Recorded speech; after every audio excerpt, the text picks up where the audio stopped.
이 찬양을 참 많이 불렀는데 사실 사중창으로도 많이 불렀었는데 오늘처럼 이렇게 가사 한 구절 한 구절에 이렇게 탁탁 마음에 내려앉았던 적은 없었던 것 같아요. 앉아서 찬양을 듣지 아니하고 같이 찬양하였습니다. 하나님 너무 감사합니다. 오늘 함께 나눌 말씀의 제목은 그리스도라 칭하는 예수가 나시니라입니다. 여러분 책을 쓸 때 서론의 내용은 흥미로운 것이어야 합니다. 서론에서 흥미를 끌지 못하면 독자들은 이후에 기대감이 없어서 책을 끝까지 읽지 않을 겁니다. 중간에 책을 덮어버리겠지요. 저는 책을 써본 적은 없습니다. 그러나 매주 설교를 준비합니다. 그래서 서론을 어떻게 시작할까는 제게 늘 고민입니다.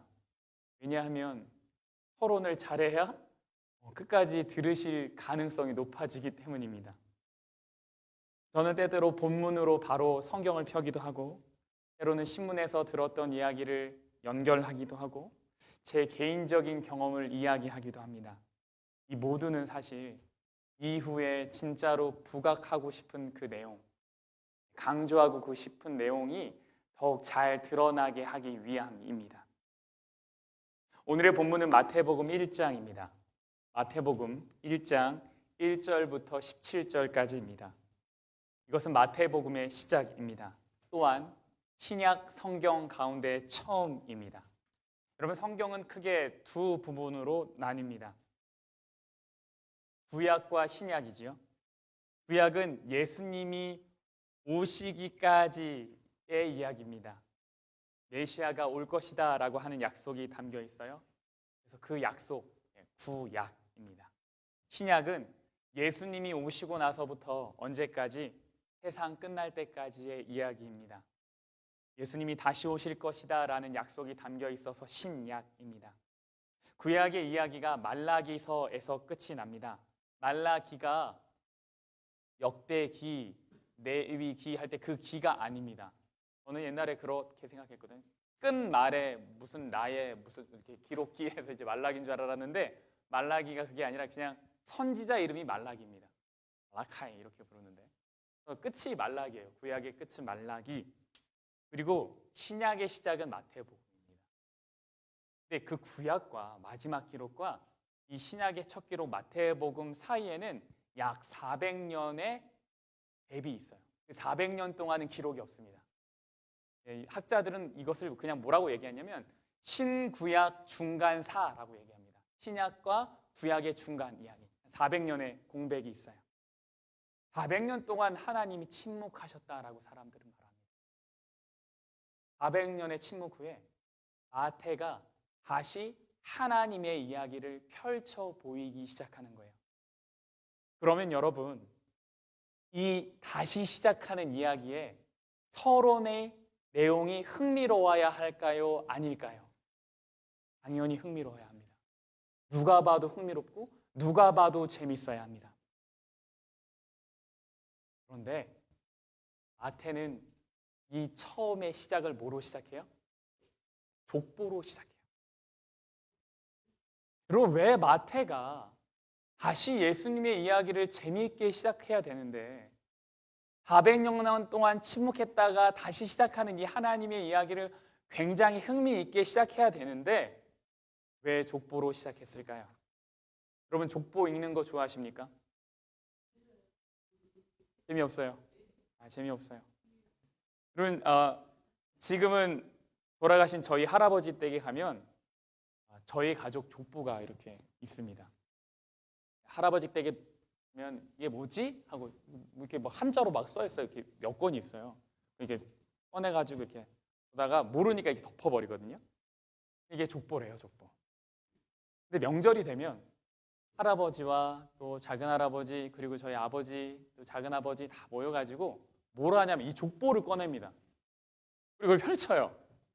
그러더니 이 할아버지가 뭐 했고 이 할아버지가 뭐 했고 다 알려주십니다. 그러면 아까까지는 분명 재미없었던 그 족보가 이제는 조금 재미있어요. 그렇구나. 이 할아버지가 그랬구나. 이 할아버지는 왜 아직 여기 계시지? 뭐 이런 식으로. 왜 족보에서 안 파졌지? 뭐 이런 궁금증 생기고 재밌습니다. 요즘은 개도 족보 따지죠. 혈통이라고 합니다. 어떤 족보를 갖고 있느냐에 따라서 가격 차이가 많이 난다 그래요. 그리고 유대인들은요, 이 족보를 굉장히 중요하게 여겼습니다. 왜냐하면 유대인의 후손 가운데서 누가 태어날 거라고 얘기했어요? 메시아가 태어날 거라고, 구원자가 태어날 거라고 하는 약속이 있었어요. 더군다나 이방 민족과의 결혼을 금기시하고 혈통을 유지하려고 했던 유대인들한테 있어서 족보는 너무너무나 중요하죠. 그래서 사실 우리한테는 아무 의미 없고 재미없는 이 족보가 성경을 이제 읽어가는 유대인들에게 있어서는 굉장히 흥미로울 수밖에 없습니다. 마태는 사실 이 마태복음을 누구를 위해서 기록했냐면 유대인들을 위해서 기록했어요. 유대인들은 이 족보를 대충 읽지 아니하고 정말 꼼꼼하게 읽어갔을 거예요. 우리도 그러한 관심을 가지고 마태복음 1장 다시 보려고 합니다.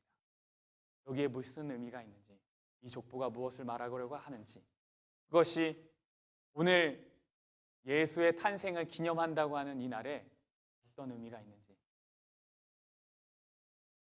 한번 살펴보려고 합니다. 여러분, 이 족보는요 아주 재미있어요. 사실 꼼꼼하게 살펴보면 여기에 등장하는 몇 가지 충돌되는 내용이 있는데요. 첫 번째는 뭐냐면 이 족보의 시작입니다. 1장 1절을 한번 볼까요? 마태복음 1장 1절입니다.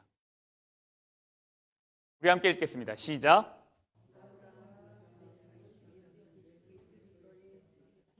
아브라함과 다윗의 자손 예수 그리스도의 계보라. 근데 영어로는 아브라함이 먼저 나옵니까? 다윗이 먼저 나옵니까? 다윗이 먼저 나와요. 원어에는 아브라함이 먼저 나올까요? 다윗이 먼저 나올까요? 다윗이 먼저 나옵니다. 순서대로 따지면 당연히 뭐와 뭐가 나오냐면 아브라함과 다윗 이렇게 나와야 돼요. 왜? 아브라함이 훨씬 조상이니까요. 그런데 원어에는 뭐라고 쓰여졌냐면 아브라함을 먼저 쓰지 않았어요. 누구부터 썼어요? 다윗부터 썼어요. 왜 이렇게 했을까요? 유대인들이 지금 이거 읽고 있어요. 근데 유대인들 읽으라고 이렇게 쓴 거예요. 아브라함 빼고 다윗을 먼저 넣은 거예요. 여러분, 다윗이 누구입니까? 다윗은 하나님께서 이스라엘을 위해서 세우신 왕이에요. 그런 다윗의 왕권은 유다가 바벨론 함락 이후 6세기 동안 끊어졌었어요. 그러니까 마태는 유대인들에게 다윗을 먼저 쓰는 것으로 자, 너희가 기다리던 다윗의 자손, 그 왕의 이야기를 내가 이제 시작할 거야 라고 하는 거예요. 그리스도가 다윗의 왕권을 이을 적임자라는 것을 보여주는 거예요. 이사야서 11장에 보면 하나님이 예언을 하셨습니다. 뭐라고 예언하셨냐면 이새의 줄기에서 한 싹이 나며 그 뿌리에서 한 가지가 나서 결실할 것이요. 이새가 누굽니까? 다윗의 아버지예요. 다윗에게서 한 싹이 나온다는 거예요.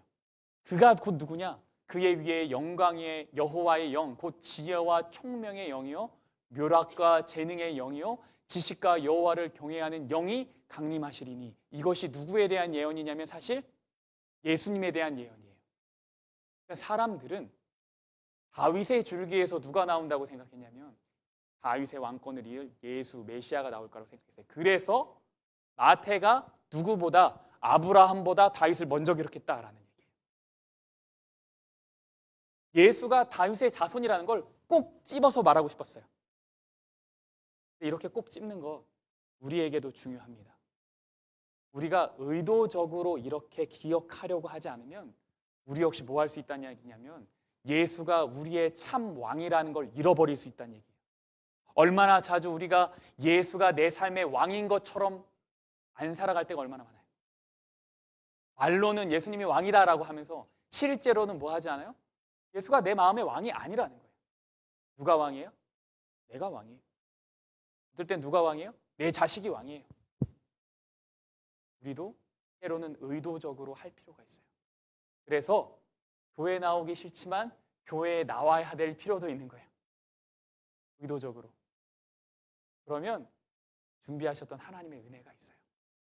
때로는 내 마음에 들지 않지만 이것이 하나님의 뜻이기 때문에 한번 해보는 것도 굉장히 중요해요. 우리가 보통 어떻게 생각하냐면 하나님은 마음을 중요하게 여기셔. 그래서 마음이 움직이지 않으면 뭐 하지 않으려고 그래요? 하지 않으려고 그래요. 왜? 마음이 제일 중요하니까. 그리고 마치 마음이 원하지 않는데 겉으로 하는 건 뭐처럼 보여요? 굉장히 위선자처럼 보이기도 해요. 하나님이 그것에 대해서 정확하게 지적하시기도 하셨거든요. 근데 그건 지금 얘기하는 건 좀 달라요. 마음이 원하진 않지만 그래도 이게 뜻이니까 해야지. 의의를 나의 것으로 삼지 아니하고 하나님의 뜻에 순종하려고 하는 것. 그거는 철저한 하나님의 은혜입니다. 우리가 이렇게 할 필요가 있다는 거예요. 여러분, 마태는요, 세상의 여러 가지를 보면서 매력을 느끼는 우리에게도 진짜 우리가 따라야 할 왕이 여기 있다라고 지금 말하고 있는 겁니다. 그리고 여기에는 또 한 가지 특징이 있는데 마태복음 1장의 족보는 사실 오류가 있어요. 두 번째 특징을 좀 살펴보겠습니다. 1장 17절입니다. 1장 17절, 우리 마태복음 1장 17절을 다 같이 읽어볼까요? 시작!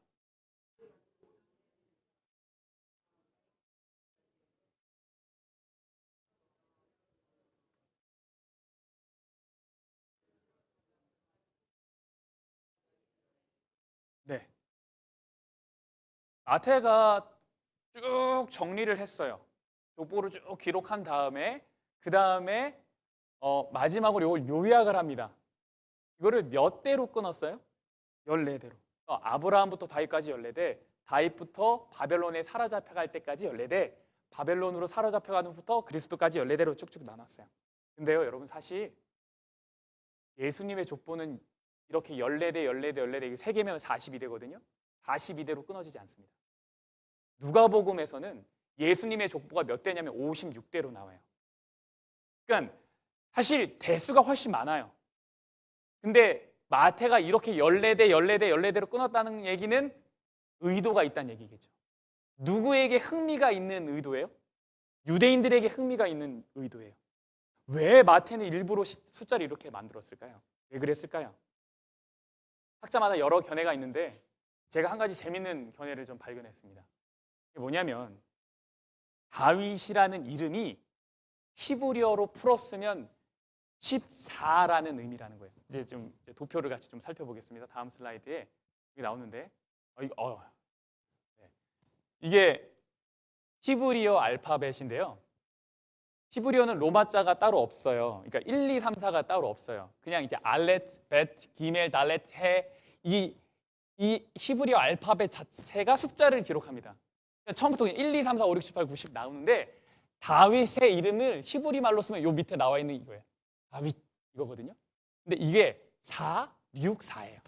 그러니까 4 더하기 6 더하기 4, 이게 14예요. 우리가 이거 굉장히 의도적으로 볼 수 있다고 하겠지만 사실 히브리 사람들한테는 너무나 흔한 거예요. 너무나 익숙한 거예요. 그래서 이렇게 썼다라는 거죠. 14로 끊으면서요. 마태는 이 족보에서 계속 누구를 부각시키고 있어요? 다윗이라는 존재를 부각시키고 있어요. 일부러 14로 다 맞춰요. 그리고 다윗. 맨 처음에도 누구 대신 다윗을 먼저 써요? 아브라함 대신 다윗을 먼저 써요. 다윗. 계속 다윗을 강조해요. 왜 그런 거예요? 유대인들로 하여금 예수가 다윗의 왕권을 이어갈 적임자라는 걸 분명하게 하고 싶었어요. 너희 다윗 기다리지? 다윗의 왕을 기다리지? 자, 여기 이렇게 너희가 기다리고 있는 왕이 있어 하고 얘기하는 거예요. 그런데 여러분, 한편으로 이 족보는요, 다윗을 철저하게 무너뜨리는 족보이기도 합니다. 왜냐하면 마태가 지금 이 기록했던 14, 14, 14대로 끄는 게 사실 틀렸어요. 제가 이제 표를 한번 보여드리겠습니다. 다음 슬라이드에 보면 이제 제가 쭉 정리한 거예요. 이 마태복음에 기록된 대로 다 정리한 거예요. 아브라함이 1대입니다.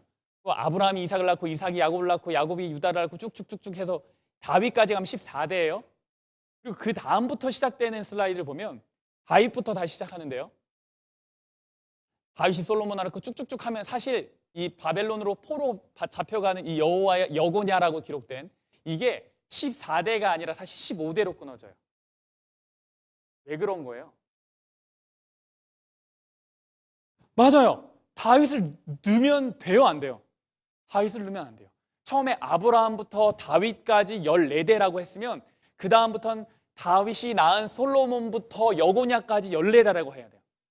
근데 지금 어떻게 썼냐면 아브라함부터 다윗까지 14대, 그리고 다시 다윗부터 여고냐까지 14대, 이렇게 끊어갔다라는 거예요.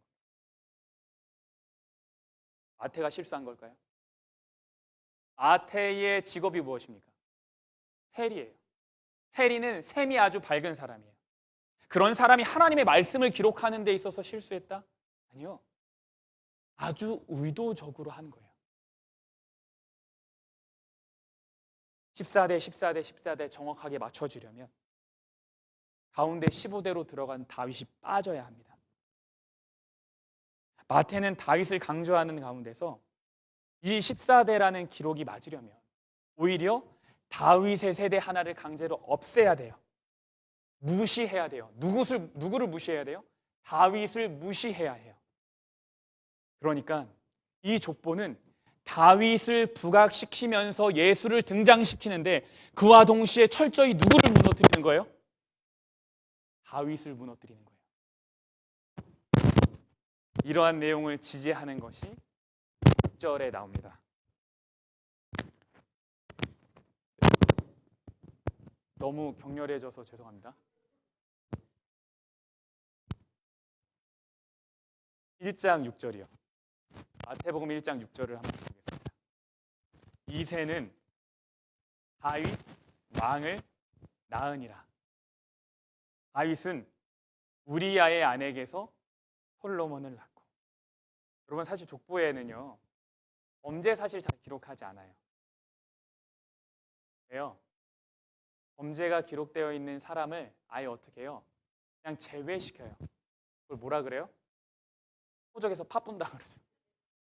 너 말을 잘 안 들으면, 말 잘 안 들으면 뭐 한다 그래요? 호적에서 네 이름 판다 그러잖아요. 그래서 사실 범죄가 있으면, 아주 부끄러운 기록이 있으면 그냥 이름을 파요. 족보에 안 넣습니다. 더군다나 족보가 보여주기 위한 족보라면 더 그래요. 그런데 예수님의 족보에서 유일하게 범죄의 기록이 남아있는 사람이 있어요. 그게 누구냐면 다윗입니다.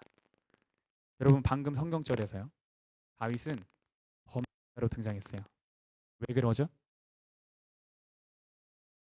다윗은 누구의 아내에게서 솔로몬을 낳았대요? 다윗이 그의 아내에게서 솔로몬을 낳았다라고 하지 않고 다윗이 남의 집 아내에게서 솔로몬을 낳았다라고 기록했어요. 다윗이 저지른 실수를 아주 적나라하게 마태는 기록했어요. 여러분, 왜 마태가 이런 결정했을까요? 마태복음은 유대인을 위해서 쓰여졌는데, 예수님이 그리스도임을 알리기 위해서 쓰여졌는데, 특히 왕으로 나신 예수 그리스도를 위해서 쓰여졌습니다. 그런데 당시의 유대인들에게 왕과 그리스도의 이미지가 너무 강하게 누구에게 있었어요? 다윗에게 있었어요. 그래서 다윗을 의도적으로 무너뜨린 거예요. 그러니까 이거예요. 자, 유대인들한테, 자, 너희가 그렇게 기다리던 다윗에 관한 족보다, 여기에서 왕이 나올 거다, 메시아가 나올 거다 라고 해놓고선 막상 다윗의 이야기구나 하고 자세하게 읽어보면 다윗이 뭐로 나오는 거예요? 범죄자. 다윗을 완전히 무너뜨리는 거예요. 왜 이렇게 했을까요? 여러분, 사람들이요 다윗 같은 메시아를 기다렸거든요. 용맹하고 전쟁에 능한 그런 왕이요. 그들이 기다리는 왕권은 그런 거였어요. 그런데 이러한 왕을 기다리던 사람들이 예수님이 태어났어요. 말구유에서 아주 형편이 어려운 상태로 태어나는 그 예수를 왕으로 생각하겠습니까? 아니거든요. 마태는 이 족보를 통해 말하고 있는 게 있었어요. 너희가 기다린 그런 다윗은 완전하지 않다라는 거예요. 너희는 다윗 같은 메시아를 기다리면 안 된다라는 거예요. 너희에게 진짜 다윗, 진짜 왕, 진짜 그리스도가 계시는데 그분이 너를 위해 이 땅에 오셨고 너희를 위해 십자가에서 지셨고 너희를 위해서 부활하셨으며 지금은 하늘에 올라가신 그분이다라는 걸 말하기 위해서 마태는 처음부터 족보를 이렇게 기록한 거예요. 이러한 무너뜨림, 다윗의 무너뜨림은 예수의 탄생에 있어서 절정으로 가게 됩니다. 이 족보에 여자가 총 5번 등장합니다. 족보에 여자가 다 등장하지 않아요. 근데 여기에 5번 등장하는데, 그리고 족보가 등장할 때마다 그 족보에 등장할 때마다 남편은 누구누구에게서 누구누구를 낳고라고 말합니다. 한번 볼까요?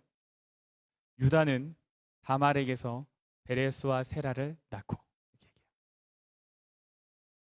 살몬은 나합에게서 보아스를 낳고, 보아스는 루색에서 오벳을 낳고, 이렇게 얘기합니다. 그런데 여러분, 마리아일 때는요, 남편 이름이 등장하지 않아요. 16절입니다.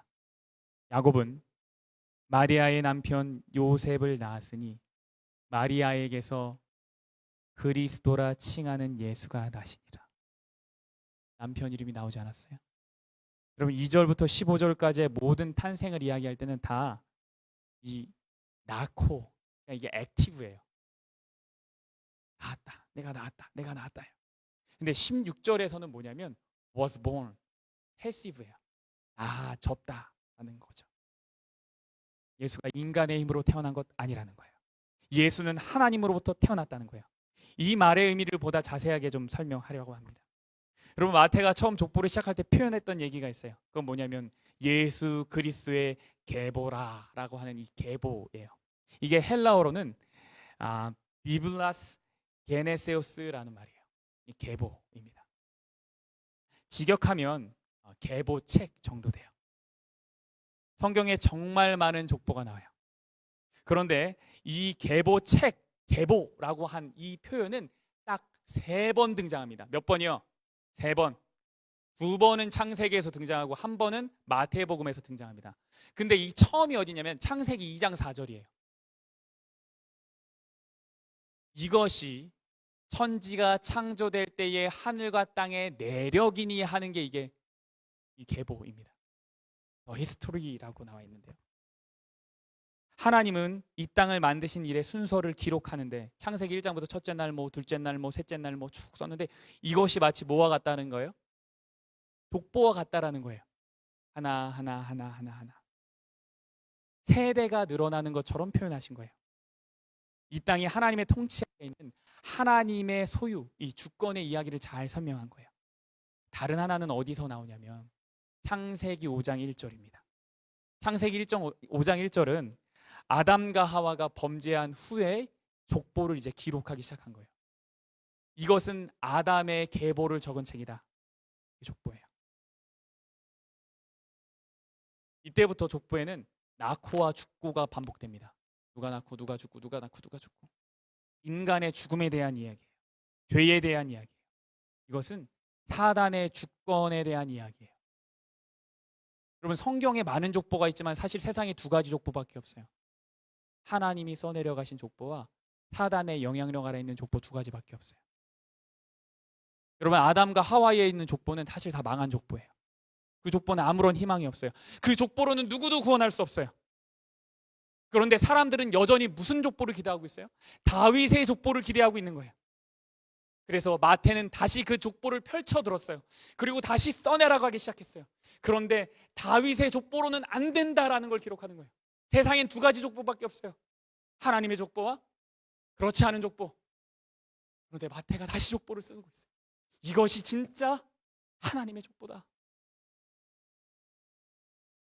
다윗의 족보로는 아무도 구원할 수 없다. 창세기 때의 족보가 필요하다라고 하는 거예요. 예수가 나신이라라는 말, 낳고가 아니라 나신이라 라고 하는 말을 사실 그런 의미예요. 하나님이 쓰셨다는 거예요. 마태복음 3장 9절에 있는 말씀을 읽겠습니다. 속으로 아브라함이 우리 조상이라고 생각하지 말라. 내가 너희에게 이르노니 하나님이 능히 이 돌들로도 아브라함의 자손이 되게 하시리라. 아멘. 여러분, 사람에게는 희망이 없어요. 인간의 족보에는 희망이 없어요. 인간의 힘으로는 하나님과 인간의 관계를 회복시킬 수 없어요. 단 1%도 없어요. 마태복음 1장의 족보 이야기는 결국 누가 조상인가를 말하는 것이 아니라 누가 우리를 구원해 줄 것인가를 말하고 있는 거예요. 예수님이 이 땅에 오셨다라는 건 그거예요. 누가 정말로 우리를 이 땅의 곤고함과 어려움과 슬픔에서 건질 수 있겠어요? 죄라는 감옥에서 우리를 누가 건질 수 있겠어요? 그것은 예수 그리스도라는 겁니다. 정말 많은 사람들이 족보를 만들었습니다. 왜 족보를 기록합니까? 거기에 희망이 있다고 생각하기 때문이에요. 그런데 성경은 그 족보를 보여주면서 족보 무너진 거야 라고 말하고 있는 거예요. 인간의 힘으로는 결코 할 수 없는 것입니다. 여러분, 우리는 죄 아래 살아가는 자들이에요. 이 일의 유일한 해결책은 누구에게 있냐면 예수님에게 있습니다. 우리 로마서 15장 12절이 오늘의 설교 말씀의 내용을 아주 잘 요약을 한 것 같아요. 로마서 15장 12절의 말씀입니다. 우리 같이 한번 읽어보겠습니다. 시작.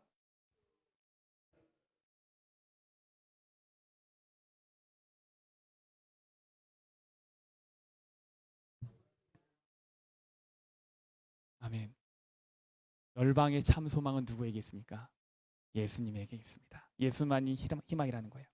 우리의 노력으로는 결코 우리의 구원을 이룰 수 없다라는 겁니다. 오직 그리스도의 은혜만이 우리를 구원할 수 있다. 하나님과 함께 살 수 있다라는 거예요. 여러분, 사실 우리의 매일의 삶은 족보의 선택이에요. 아침에 일어날 때 나는 누구 족보 따라 살 것인가 선택하는 거예요. 세상이 할 수 없는 예수의 은혜와 사랑을 쫓아 살아갈 것인가, 아니면 세상이 좋다고 하는 희망이 있다고 하는 그 인간의 족보를 따라 살아갈 것인가 하는 거예요. 여러분, 침례라는 건요, 죄로 얼룩진 인간의 족보에서 우리 이름을 파내는 거예요. 그래서 어디로 옮기는 겁니까? 예수님의 그 족보에 우리의 이름을 넣는 거예요. 우리의 삶의 연약함과 영원한 운명은 결코 수정되거나 고치는 것으로 바꿀 수 없어요. 내가 그 인간의 족보에서 이정철 옆에 그래도 좀 착한 일 했다, 떡 하나 나눠줬다 라고 기록하는 것으로는 희망이 없다고요. 어떻게 해야 돼요? 인간의 족보에서 완전 꺼내야 돼요. 그래서 하나님의 족보로 옮겨야 돼요.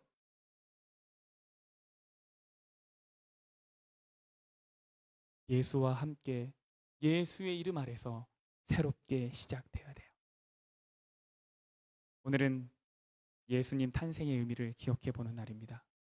그래서 예수님의 탄생 이야기 족보를 한번 펼쳐보았어요. 우리의 참 희망은 어디 있습니까? 예수님입니다.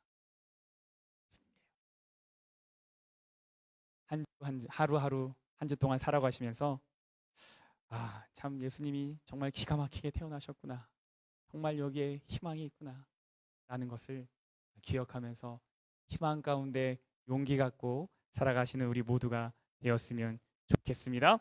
자, 이제 우리 일어나셔서 마치는 찬양하죠. 122장 그 맑고 환한 밤중에입니다. 우리 예수님의 나심을 기억하시고 감사하면서 우리 함께 힘껏 찬양하겠습니다.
좋은 우리 아버지,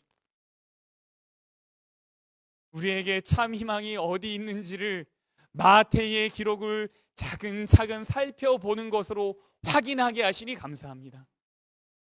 이 땅에 참 소망이 어디에 있는지를 우리 알게 하셨으니 이제 하루하루 살아가는 한 주 동안의 삶이 주의 은혜 가운데 충만한 삶이 되도록 인도하여 주시고, 혹대로 우리가 연약하여 넘어져서 다른 곳에 희망 얻으려 할 때에 오늘날 우리 말씀이 우리 마음속에 밝게 떠올라 다른 선택, 귀한 선택 하며 살아가는 우리 되도록 축복하여 주시옵소서. 예수님 이름으로 축원하옵나이다. 아멘.